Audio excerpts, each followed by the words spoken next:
नमस्कार, ANB news देख रहे हैं आप। मैं हूं आपके साथ पल्लवी राजपूत और हमारे खास कार्यक्रम राष्ट्रधर्म में आप सभी का स्वागत है। और चलिए शुरुआत कर लेते हैं राष्ट्रधर्म की। बॉलीवुड सुपरस्टार शाहरुख खान के बेटे आर्यन खान को अभी जेल में ही रहना पड़ेगा। दरअसल मुंबई सेशन कोर्ट ने आर्यन खान की जमानत याचिका पर आगामी 20 अक्टूबर तक के लिए आदेश सुरक्षित कर लिया है। अब आर्यन खान को अपनी जमानत के लिए 20 अक्टूबर तक के लिए इंतजार करना होगा। कोर्ट में गुरुवार को हुई सुनवाई में आर्यन खान की ओर से कोर्ट में वकील अमित देसाई और सतीश मानशिंदे ने पैरवी की। बताते चले कि आर्यन खान की जमानत को लेकर गुरुवार को 3 घंटे बहस हुई, लेकिन फैसला नहीं आया। कोर्ट ने आदेश सुरक्षित रख लिया है और 20 अक्टूबर को फैसला सुनाया जाएगा। दरअसल अक्टूबर से 19 अक्टूबर तक मुंबई सेशन कोर्ट की छुट्टी रहेगी। विजयादशमी के कारण हाई कोर्ट और सेशंस कोर्ट दोनों 5 दिनों के लिए बंद रहने वाले हैं। ऐसे में आर्यन खान अगले 5 दिनों तक आर्थर रोड जेल में ही रहेंगे।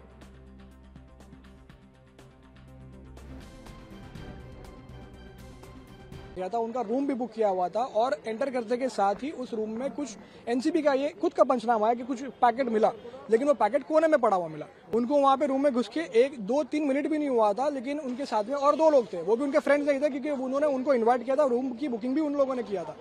उनके एक लड़की के पर्स से काफी चेकिंग हुई थी और कुछ सैंपल कुछ रोलिंग पेपर्स वगैरह भी फाइंड आउट हुए थे, इंक्रिमिनेटिंग सब्सटेंस फाइंड आउट हुआ था। लेकिन उन लोगों को इस केस में अब तक आरोपी नहीं बनाया है, लेकिन मुनमुन धमेचा को गिरफ्तार कर दिया। तो ये जो गिरफ्तारी है ये कम्प्लीटली अनजस्टिफाइड है और ये गलत है। मेरा शुरू से यही बोलना है।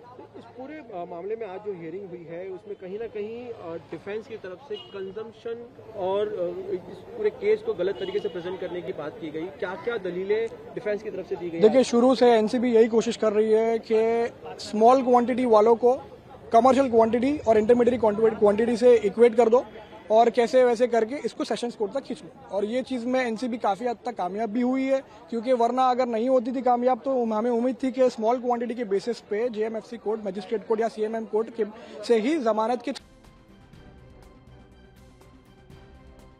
तो आर्यन खान को आज भी जमानत नहीं मिल पाई है।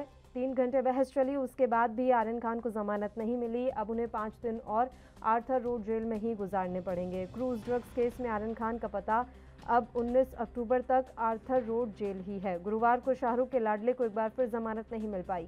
करीब 4.5 घंटे की बहस के बाद वीवी पाटिल की अदालत ने अपना फैसला सुरक्षित रख लिया। अब 20 अक्टूबर को कोर्ट में जमानत पर फैसला सुनाया जाएगा।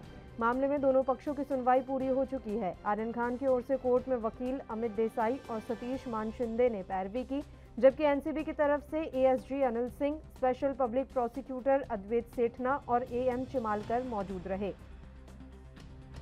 मुंबई में क्रूज पर ड्रग्स पार्टी मामले में मुंबई सेशन कोर्ट ने आर्यन खान की जमानत याचिका पर सुनवाई करते हुए 20 अक्टूबर तक आदेश सुरक्षित रख लिया है।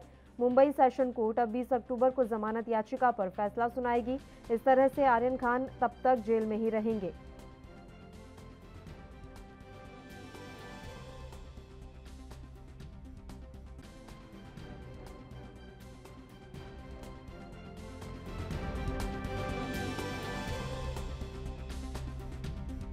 सुनवाई हुई है, लेकिन उन्हें जमानत नहीं मिल पाई। अब वो फिर से जेल में ही रहेंगे। उनकी जमानत पर फैसला जो है वो सुरक्षित रख लिया गया है। क्रूज ड्रग केस का ये मामला है जिसमें अभिनेता शाहरुख खान के बेटे आर्यन खान की जमानत अर्जी पर कोर्ट का जो फैसला है वो सुरक्षित रख लिया गया है। कोर्ट ने उनकी जमानत अर्जी पर फैसला 20 अक्टूबर तक के लिए सुरक्षित रखा है, यानी कि आर्यन को अभी जेल में ही रहना होगा। एनसीबी ने आज की दलील में बताया कि आर्यन खान को जमानत क्यों नहीं दी जानी चाहिए। यह बात अलग है कि आर्यन खान के वकील ने कहा कि उन्हें शर्तों के आधार पर जमानत दी जा सकती है। उनके मुवक्किल के पास से ड्रग्स नहीं मिला है, लिहाजा बेल देने में किसी तरह की परेशानी नहीं है। एनसीबी ने कोर्ट को बताया कि आर्यन खान कथित ड्रग तस्करी रैकेट में शामिल हैं। वहीं आर्यन के वकील ने कोर्ट में दलील दी है कि उनके मुवक्किल के पास से कोई ड्रग बरामद नहीं हुआ है और ना ही उन्होंने ड्रग खरीदी या फिर बेची है। आर्यन खान 14 दिनों की न्यायिक हिरासत में आर्थर रोड जेल में बंद हैं। एनसीबी की तरफ से बॉम्बे हाई कोर्ट के फैसले की कॉपी पेश की गई और वकील ने कहा कि क्यों जमानत नहीं दी जानी चाहिए। जानकारी दे दें कि 3 अक्टूबर को मुंबई से गोवा जा रहे क्रूज पर छापा मारा गया था।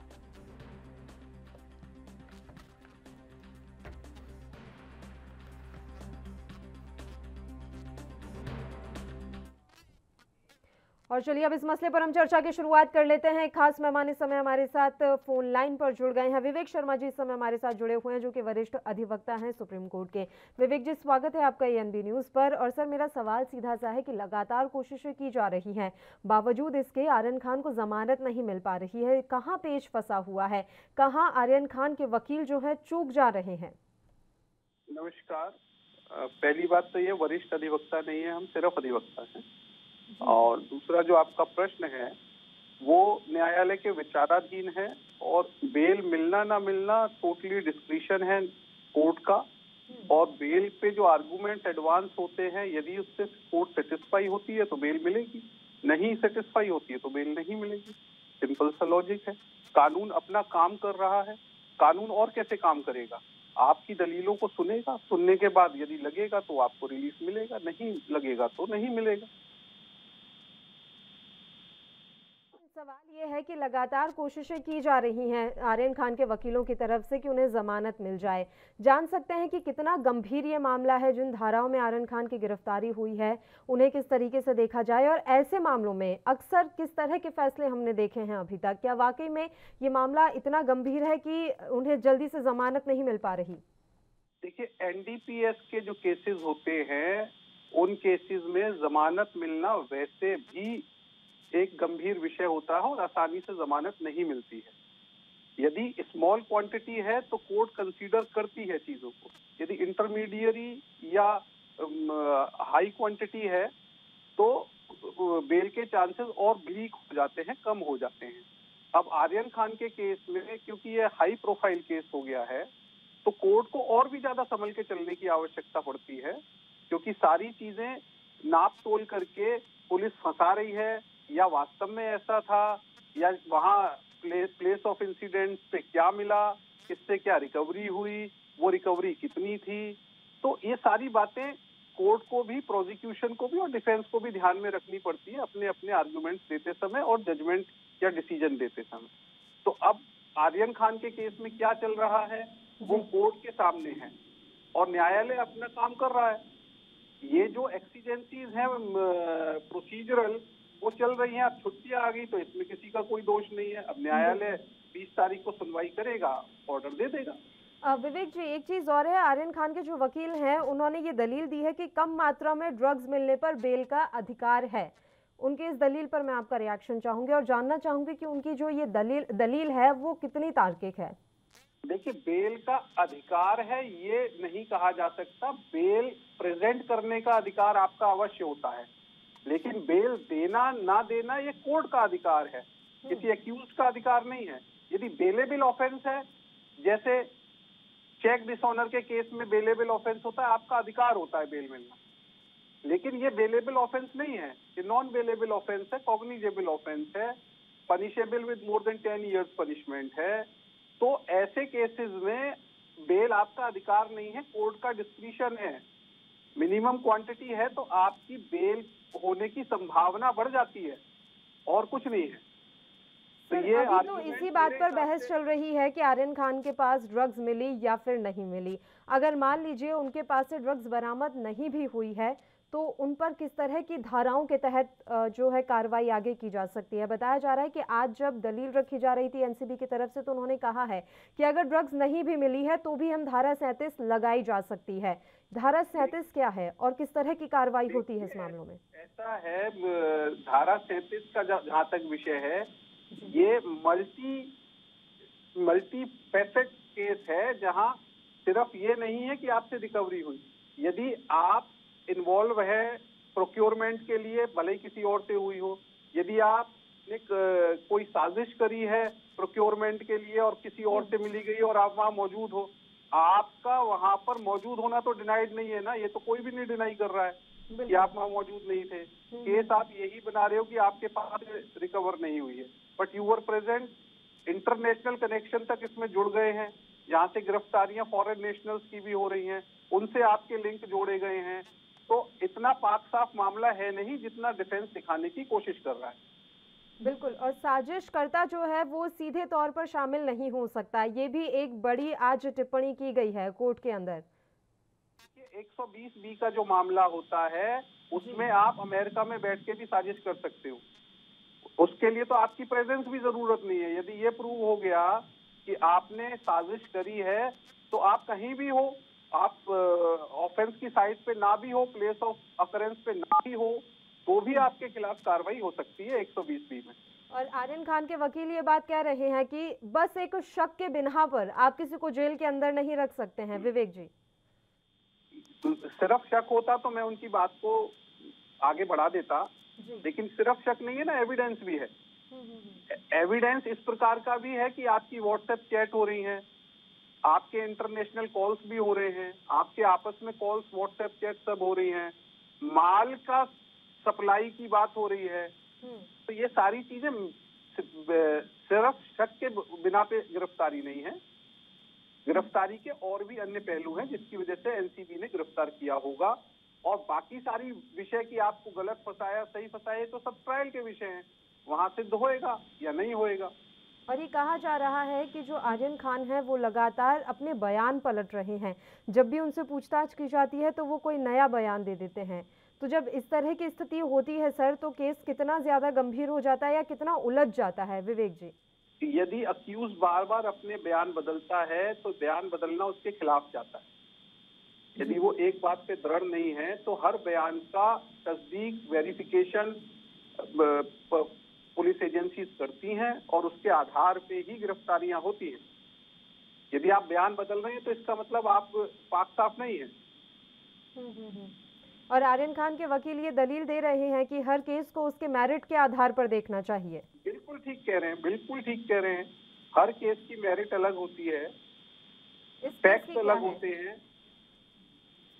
पार्डन सर, मैं ये जानना चाह रही हूँ, अगर वो ये दलील दे रहे हैं कि हर केस को उसके मेरिट के आधार पर देखना चाहिए, तो इस केस में क्या स्थिति बनती हुई दिख रही है? तो इस केस को भी तो उसकी मेरिट के आधार, केस की मेरिट के आधार पर देखा जा रहा है जी।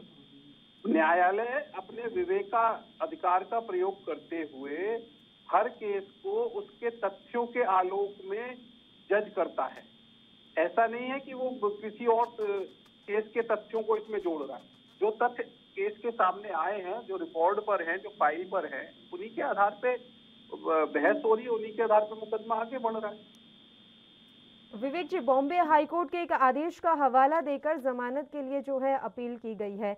मैं जानना चाहती हूं कि अगर आप हाईकोर्ट के किसी आदेश का हवाला देते हैं तो क्या ये एक आपके लिए मजबूत पक्ष हो जाता है? विवेक जी, देखिए, वो जिस जजमेंट का हवाला दे रहे हैं वो जजमेंट देखने के बाद पता चलेगा कि उसकी एप्लीकेबिलिटी इसमें कितनी है। इस हवाले को आप इस बात से भी जोड़ के देखें कि एक तरफ तो डिफेंस ये कहता है कि भाई हर केस को उसकी मेरिट पे देखा जाएगा, तो जो हाई कोर्ट में जजमेंट हुआ होगा वो उस केस की मेरिट के अनुसार हुआ होगा। अब इस केस में वो अप्लाई करता है या नहीं करता है ये तो माननीय न्यायालय तय करेगा। बिल्कुल बिल्कुल। इस समय एक और मेहमान हमारे साथ फोन लाइन पर जुड़ गए हैं, अविनाश सिंह जी, जो कि राजनीतिक विश्लेषक हैं। अविनाश जी, स्वागत है आपका एएनबी न्यूज़ पर। और सर, मैं जानना ये चाहती हूँ कि आर्यन खान के केस में अब तक जो कुछ भी हुआ उससे आप भी भली भांति वाकिफ हैं, लेकिन अब जो ये केस है वो सियासी एंगल भी ले रहा है और लगातार ये बात कही जा रही है कि जानबूझकर फंसाया जा रहा है आर्यन खान को। अविनाश जी। पल्लवी जी, नमस्कार। आपके श्रोताओं को ढेर सारी शुभकामनाएं। देखिए, पॉलिटिकल डेमोक्रेसी हमारी व्यवस्था है कॉन्स्टिट्यूशन की, तो पॉलिटिकल पार्टी और अपोजिशन और सरकार, ये तो रियलिटी है।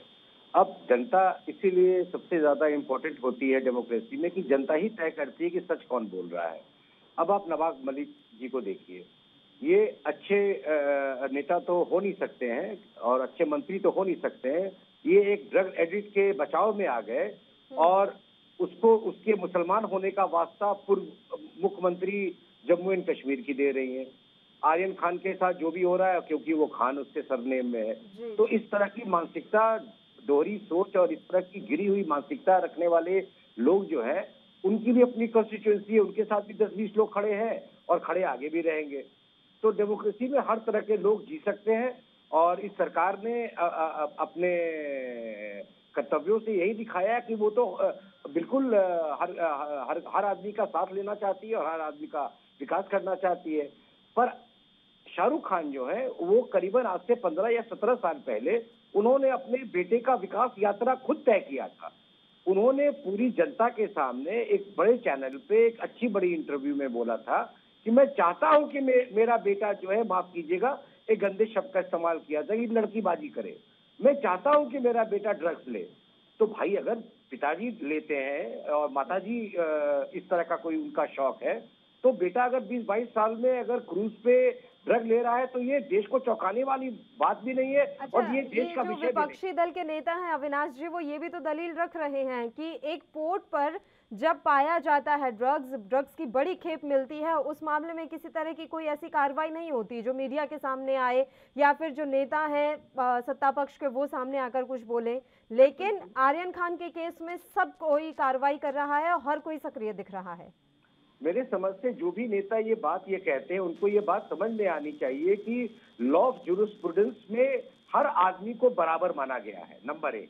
नंबर 2, किसी बड़े व्यक्ति या किसी गरीब व्यक्ति के साथ कोई भेदभाव नहीं हो, इस तरह की भी बातें हमारे जूरिस्प्रूडेंस में लिखी गई है। अब जो पोर्ट पे जो पकड़ा गया माल है, वो कहाँ से आया है, किसके नाम से आया है, वो एक इन्वेस्टिगेशन का मैटर है। वहां किसी के हाथ में वो ड्रग का जो खेप है वो नहीं पकड़ा गया, वो एक कंटेनर में पकड़ा गया है, जो कि कहीं से भी आ सकता है, कहीं से भी बुक हो सकता है और किसी के भी नाम आ सकता है। मैं आपके स्वर से स्वर मिलाता हूं कि ये देश के खिलाफ ये बहुत बड़ी साजिश है और कहीं ना कहीं इसमें अगर हम तय तक जाएंगे तो हमारे भारत के कोई वासी इसमें जुड़े हुए होंगे। तो हम इस बात से कहाँ इनकार कर रहे हैं कि देश में देश विरोधी तत्व नहीं है। हम तो इस बात को मान रहे हैं, सनातन तरीके से मान रहे हैं कि इस देश में देश विरोधी लोग हैं और उनके स्वर सुनाई पड़ते हैं। और दुख का विषय ये है कि उसमें से 50 से ज्यादा % लोग आज अपोजिशन में बैठे हुए हैं। अविनाश जी, मैं आपको बस थोड़ी देर के लिए यहाँ पर रोकना चाहूंगी। एक छोटे से ब्रेक के लिए हमें यहाँ बुलेटिन में रुकना है, फौरन हाजिर होंगे।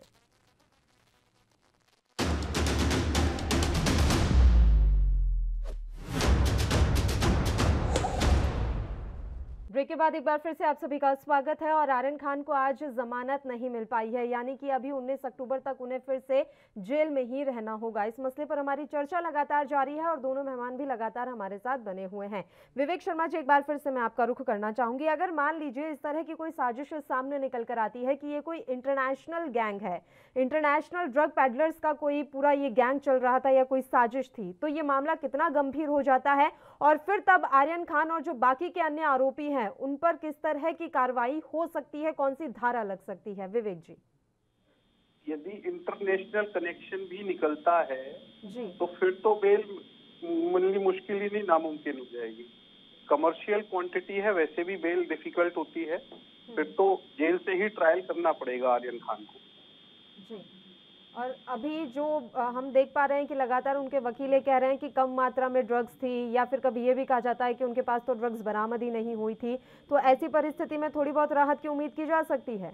देखिए, जो रिकॉर्ड पे आया है बेल के समय, वो कोर्ट को सिर्फ ये देखना है कि जो आरोप लगा रहा है प्रोसिक्यूशन या एनसीबी जो आरोप लगा रही है वो प्रथम दृष्टया सही है या नहीं है।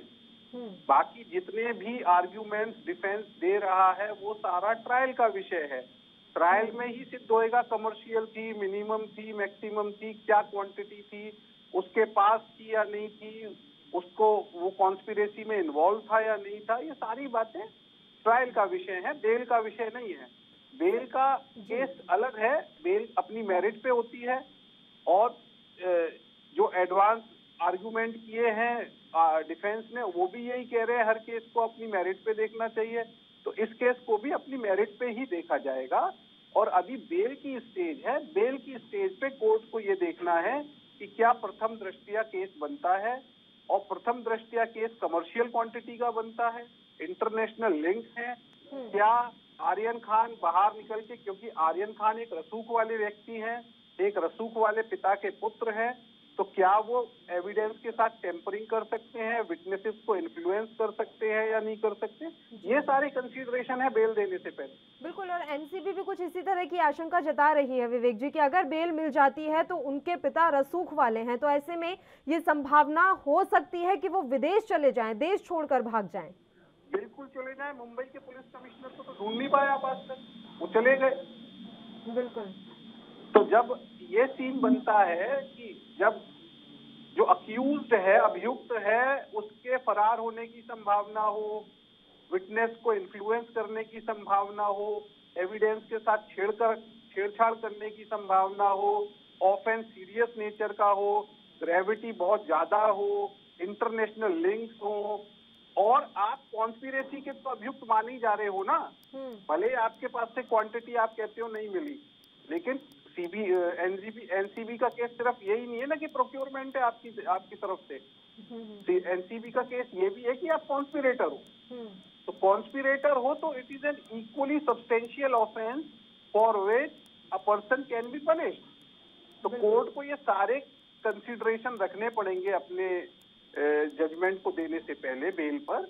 और यदि कोर्ट इस नतीजे पर पहुंचता है कि प्राइमा फेशी केस बहुत ज्यादा स्ट्रॉन्ग नहीं है आर्यन खान के खिलाफ, तो बेल मिल सकती है, नहीं है और यदि इसके उलट है तो बेल नहीं मिलेगी। बिल्कुल, वो तो 20 अक्टूबर को फैसला खैर सामने आ ही जाएगा, तस्वीरें लगभग साफ हो ही जाएंगे। अविनाश जी, आपका रुख करना चाहेंगे, ये बात कही जा रही है एनसीपी नेता नवाब मलिक की तरफ से कि महाराष्ट्र सरकार को बदनाम करने की ये बड़ी साजिश रची जा रही है, खासकर बॉलीवुड को बदनाम करने की, क्योंकि जो भी कार्रवाई हो रही है वो सिर्फ बॉलीवुड पर ही हो रही है, एक्टर और एक्ट्रेसेस पर ही हो रही है, तो सिर्फ बदनाम करना चाहते हैं और कुछ नहीं।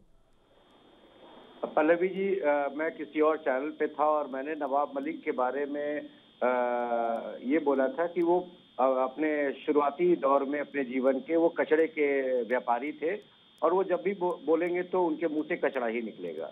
तो उनके बात पे तो ध्यान देने वाली बात नहीं है, नंबर 1।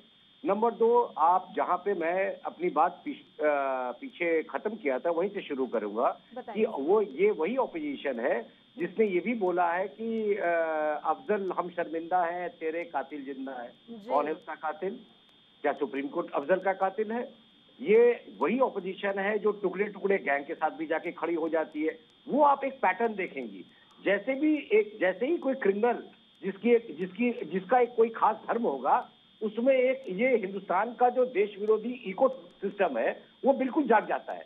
और वहां पे आप कांग्रेस को आप देखेंगे, प्रियंका आगे आ जाएंगी, राहुल आगे आ जाएंगे, उनके मीडिया सेल वाले आगे आ जाएंगे, तो कहीं भी वो धर्म ढूंढ लेते हैं। तो नवाब मलिक ने ये इस बात का दुख नहीं जताया कि शाहरुख खान ने अपने बेटे को वही बनाया जो 15 साल पहले वो कह रहे थे, एक ड्रग एडिक्ट बनाया और एक लड़की के प्रति रुझान रखने वाला व्यक्ति बनाया। मैं गंदे शब्द का इस्तेमाल नहीं करना चाहता। तो अपोजिशन के पास कोई मुद्दा नहीं है। अब जहां तक महाराष्ट्र की बात है, महाराष्ट्र पे पूरे महाराष्ट्रियों पे और महाराष्ट्र पे पूरे हिंदुस्तान को गर्व है, पर दुख का विषय ये है कि इस डेमोक्रेसी में कई बार अच्छे नेता आते हैं और कई बार बुरे नेता आते हैं। जो आज के डेट में महा अगाड़ी सरकार, जिसको महा वसूली सरकार कहते हैं, वो 3 हारी हुई पार्टियों की सरकार है। क्या ये सच नहीं है कि उद्धव ठाकरे ने और उनकी पार्टी ने मोदी जी का पोस्टर लगा के वोट लिया? क्या एनसीपी को मैंडेट मिला था सरकार चलाने के लिए? क्या कांग्रेस को मैंडेट मिला था सरकार चलाने के लिए? तो ये सरकार ने महाराष्ट्र की बदनामी कराई है। बैड एडमिनिस्ट्रेशन की वजह से कोविड में मैक्सिमम इन्फेक्शन और मैक्सिमम डेथ हुए। अब बात समझ रहे? अविनाश जी, ये बात तो आप मानते हैं ना कि माया नगरी इस समय पूरे नशे के जाल में फंसी हुई है, और वो जाल कैसे टूटे? पल्लवी मैडम, ये कब नहीं थी जी। ये जो माया नगरी, इसका नाम इसीलिए है क्योंकि लोग यहाँ नशे में रहते हैं। किसी को पैसे का नशा है और अमिताभ बच्चन का तो गाना भी है कि नशा शराब में होता तो नाचती बोतल, एक शराबी मूवी भी बनी उन्होंने उनके ऊपर। तो नशे में तो वहाँ सब है। अब ये जो नशा जो है वो इतना नीचे के लेवल तक आ गया है और वो इतने दूर तक परकुलेट कर गया है कि एनसीबी को आज के महाराष्ट्र में बदनाम करने के लिए नहीं, काम करने के लिए गलियों में जाना पड़ रहा है। हर गली में अगर आप जाएंगे तो कहीं न कहीं 14 साल से 15 साल के किसी खास वर्ग के लड़के को, किसी खास धर्म से जुड़े हुए लड़के को आप पेडलिंग करते हुए देखेंगे। या तो पंक्चर बनाने का काम करेगा या वो ड्रग पेडलिंग का काम करेगा। तो इसमें आप धर्म ढूंढ लेते हैं। तो एनसीबी तो धर्म देख के काम करती नहीं है, चाहे वो शाहरुख खान के बेटे हो, 20 समुंदर में ड्रग के साथ पकड़े गए हैं। और मैं एक और बात बता दूं, मेरे अधिवक्ता मित्र कह रहे थे और सुप्रीम कोर्ट के वकील है, वो सब वाजिब बात कह रहे थे। वो एक बात शायद पहले कह गए होंगे या कहना चाहते होंगे कि बेल के बारे में कहते हैं bail is a rule, jail is a exception. अगर किसी को बेल नहीं मिलता है तो इसका मतलब है कि बहुत ग्रेव चार्जेस हैं, क्योंकि बेल तो रूल है, रूल जूरिस्प्रूडेंस के तहत। तो अगर आर्यन खान को बेल नहीं मिल रहा है, इसका मतलब ये बहुत सीरियस मामला है। और नवाब मलिक कचरा बोल रहे हैं, उनके पार्टी के जो सबसे शीर्ष नेतृत्व है शरद पवार विंडेटा पॉलिटिक्स कह रहे हैं। तो मुझे ये समझ में नहीं आ रहा है कि ये तीनों मिलकर के महाराष्ट्र को कहां लेके जाना चाहते हैं। तीनों तो सर ऐसा लग रहा है कि शिवसेना तो जैसे फंस गई है, क्योंकि हम देख पा रहे हैं कि उद्धव ठाकरे तो अब कई मामलों पे चुप्पी साध लेते हैं, वो तो जैसा बोलना ही भूल चुके हैं। मैं देखिए पल्लवी जी, उद्धव ठाकरे चुप्पी साध जाते हैं क्योंकि वो ऐसे प्रजाति को से संपर्क रखते हैं जो कि बहुत ही रेयर और कम बोलने वाला है। हाँ। आप जानते हैं मैं किस प्रजाति की नाम के बारे में कह रहा हूँ। वो तो सीएम मटेरियल है ही नहीं, वो तो एक महापुरुष बाला साहब ठाकरे जी के लड़के हैं जिनको महाराष्ट्र वालों ने शिवसेना चलाने के लिए चुना था और बाकी ऑपोजिशन ने उनको मुख्यमंत्री बना दिया। तो वो बेचारे क्या कर सकते हैं, आदमी बुरे नहीं है पर सब छुछुंदर वाली हालत हो गई है, ना उगलते बन रहा है ना अंदर लेते बन रहा है। पर इस बार में कोई दो राय नहीं है कि एनसीपी और कांग्रेस दोनों एक सांप्रदायिक और भ्रष्ट पार्टी है जिसका बचाव, जिसका साथ लेकर के अपनी शाख शिवसेना खत्म कर रही है। और आज शिवसेना सोनिया सेना के नाम से जानी जाती है। चलिए, मैं फिलहाल आप दोनों ही मेहमानों का शुक्रिया अदा करना चाहूंगी तमाम चर्चा करने के लिए। आप हमारे साथ जुड़े, इतने महत्वपूर्ण मसले पर आपने चर्चा हमारे साथ की। तो आपको बता दें कि आर्यन खान एक बार फिर से मुसीबत में फंसते हुए नजर आ रहे हैं कि उनको आज भी जमानत नहीं मिल पाई है और अब 20 अक्टूबर को उनकी जमानत पर फैसला सुनाया जाएगा। अब देखने वाली बात यहाँ पर यही रहेगी कि वाकई में उनको जमानत मिल पाती है या फिर नहीं। इसी के साथ राष्ट्रधर्म में फिलहाल के लिए इतना ही। मुझे दीजिए इजाजत। देश और प्रदेश के तमाम ताज़ा खबरों के लिए आप बने रहिए हमारे साथ। नमस्कार।